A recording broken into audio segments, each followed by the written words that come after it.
Le projet sur Uvira consiste à améliorer l'accès à l'eau potable pour les populations. Et c'est important parce qu'en fait, l'usine d'eau du Uvira date des années 60. Elle n'a pas été rénovée depuis et donc est complètement insuffisante.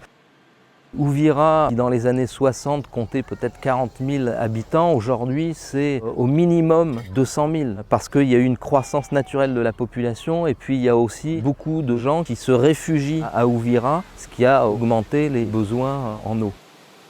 Le but du projet, c'est de permettre à la population d'Uvira de ne plus aller puiser l'eau dans les sources contaminées que sont le lac Tanganyika et les 3 rivières de la ville.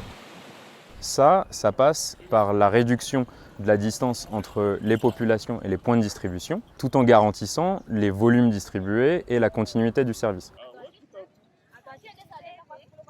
Ça nécessite la pose de plus de 50 km de réseau dans la ville, mais cette pose de réseau, elle n'aurait aucun sens si on ne travaillait pas en amont sur l'augmentation de la capacité de production au niveau de l'usine de production d'eau potable d'Uvira.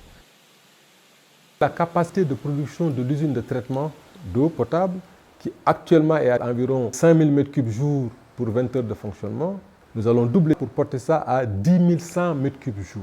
Ce travail se fait en parallèle de la construction d'un deuxième réservoir de stockage parce que de la même manière, si on double la capacité de production, on est aussi obligé de doubler la capacité de stockage. Et nous allons séparer la ville en 2 zones de distribution. Le réservoir de Kiaya va servir la zone nord, ça c'est le nouveau réservoir. Le réservoir de Tanganyika qui existait déjà va servir la zone sud. Même quand on a des coupures momentanées d'électricité, ces populations vont continuer à être desservies en eau potable parce que l'eau est desservie à partir d'un réservoir qui est en hauteur et qui n'a pas besoin d'une énergie motrice pour pouvoir atteindre les populations. C'est ainsi que nous allons mettre en place 52 000 mètres linéaires de réseau de distribution. Nous allons construire 107 bornes fontaines pour les populations qui n'ont pas les moyens d'accéder à des branchements particuliers. Nous allons pouvoir connecter au réseau 155 000 personnes qui pourront maintenant être alimentées correctement après ce projet-là.